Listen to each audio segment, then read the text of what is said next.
Alam mo ba kung bakit ang daming Chinese ang nagtatagumpay sa negosyo? It's not just luck. It's a way of life, a mindset na pinanday ng disiplina, tiyaga, at sipag mula pagkabata. Habang ang iba sa atin ay natutong maglaro. Sila, natutong magbenta. Sa halip na laruan, paninda ang hawak nila. Customer first, bago pa man nila maintindihan ang ibig sabihin ng salitang entrepreneur. Sobrang matipid sila. Pero hindi para magdamot, kundi para mapalago ang puhunan. Kasi sa kanila, bawat piso, may direksyon, walang sayang, lahat, pinapaikot para sa kinabukasan. Hindi sila takot malugi. Kasi sa mundo nila, ang pagkatalo ay parte ng proseso. Ang mahalaga, marunong silang bumangon. At sa bawat bagsak, mas matatag silang bumabalik.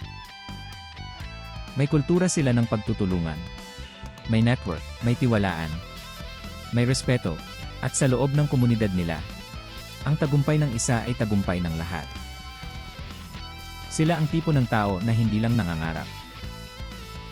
Ginagawa nila ito araw-araw.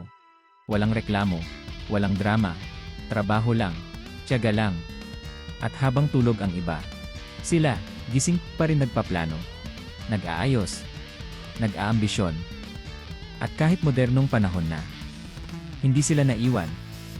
Sabay sila sa agos ng teknolohiya, may Shopee, may TikTok Shop, may cashier sa kanto.